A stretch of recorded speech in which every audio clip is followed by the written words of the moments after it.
Hi everyone, it's Don and I hope you're having a fantastic day. Well, the Carnival Jubilee is making her way over to her new home port in Galveston. We also have a lot of passengers upset with the Crown Princess and Princess Cruise Lines. However, I think maybe they're misguided in their anger at them because it really wasn't their fault. And then we also have a TikTok video that went viral, hitting over 22 million views because a girl was 20 minutes late for her cruise and she was watching from the parking lot as the cruise left on their 15-day vacation. Well, a lot of people were really hard on this video, and I thought, let's go in and explain exactly what happened.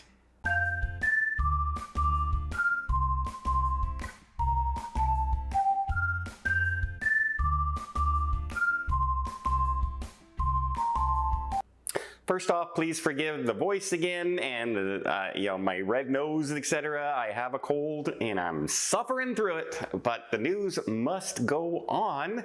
So we have the Carnival Jubilee is making her transatlantic voyage over to Galveston, Texas, where she will start her new career sailing out of that port. Nice, big, huge ship. A lot of people are very excited, and Galveston is quickly growing into one of those big, huge, mega cruise ship ports.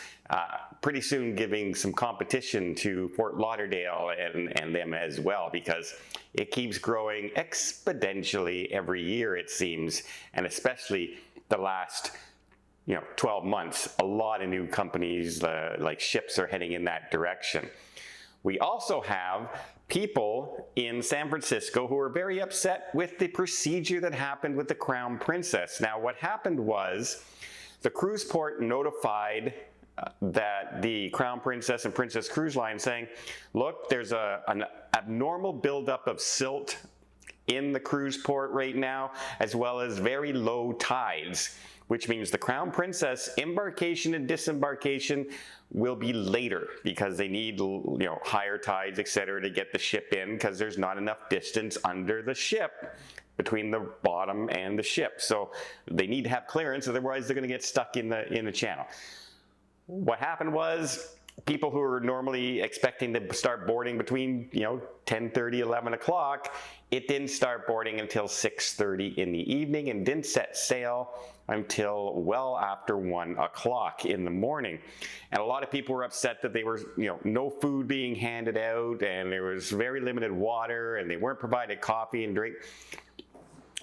People forget, this is a cruise terminal. It's not a cruise ship. Normal cruise terminals don't have, food supplies and stuff like that. They have a limited number of snacks, say, for maybe their suite guests, if they have a suite area. Some terminals have none of that. It's just a big holding hall. Now, a lot of people were upset with that. Now, Princess has come out and said, look, we were notified everybody well in advance, over 2 days in advance. They got the notice on Saturday. The cruise didn't sail till Tuesday, and they started sending out the emails and text messages right away saying, don't show up to port on the scheduled time, arrive at this time. And some people did follow those, and some people just showed up at their regular time anyway, and of course those people ended up waiting the longest. Princess Cruise Line also made arrangements with a local hotel and convention center to put about 1,500 people over there in a more comfortable area, as well as, they provided the transportation back and forth to the hotel. A lot of people did not take them up on that offer for fearing that they would lose their place in line to get onto the ship as fast as possible. But they were still complaining that, hey, water was limited, we weren't served coffee and drinks, we weren't provided food. And personally, I don't think it's the cruise line's responsibility to provide food before you get on the ship. If there's a delay and everything and you're waiting outside the ship, maybe if you were forced to wait outside in the hot sun and everything, providing water might be a good idea, but also that falls on the cruise terminal as well and the port authority, because they're the ones who have dismissed the cruise ship saying you cannot come in yet. And so if they know there's going to be a lot of passengers there, they also have to chip in and do stuff as well. Everybody on board was given a $25 onboard credit, an apology, and an explanation, but 2 to 3 days notice, and something that the cruise line itself had no control over whatsoever. It was 100% the port telling them they couldn't do it.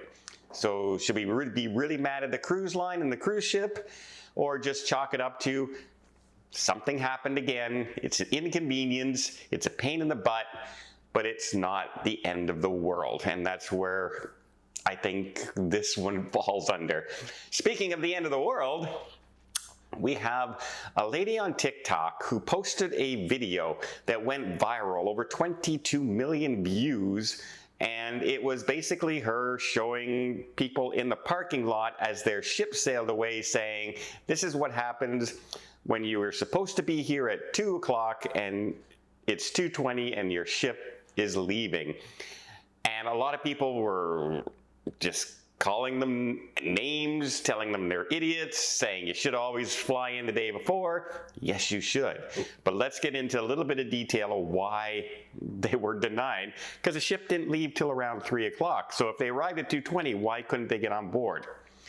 In this case, when you see you have to be on the ship by a certain time, that's not the sailing time.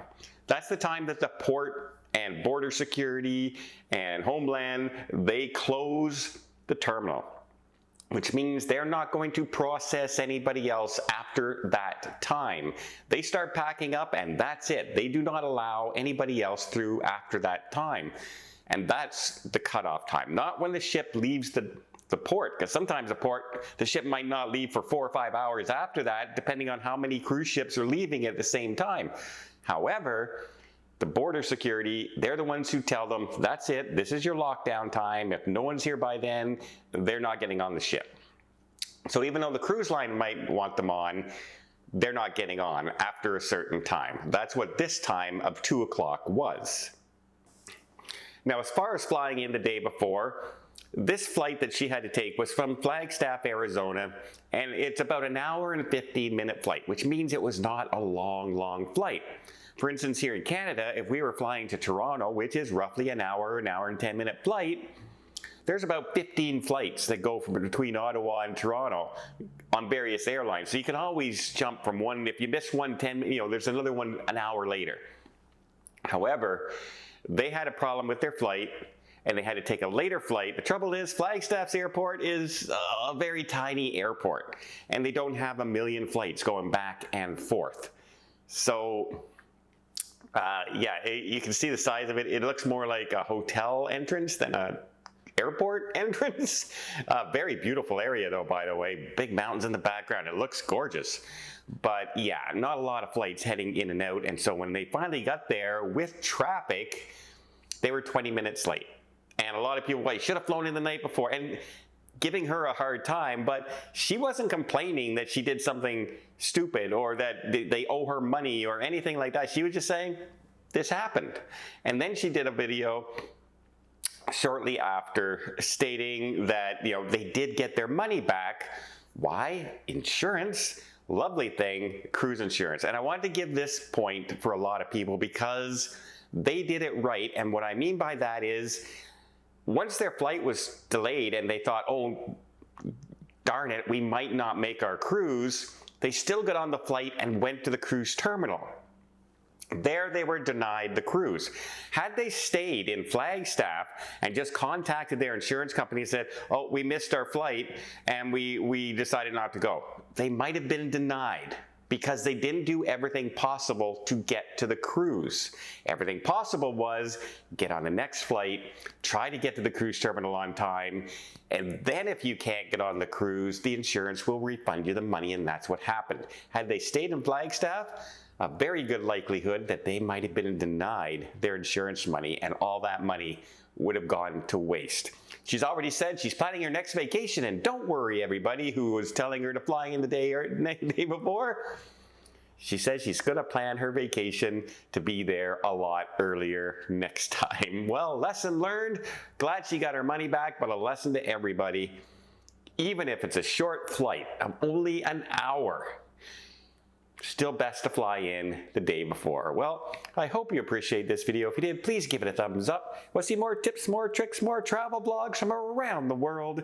Hit that subscribe button. Until next time, have yourself a safe and a great vacation.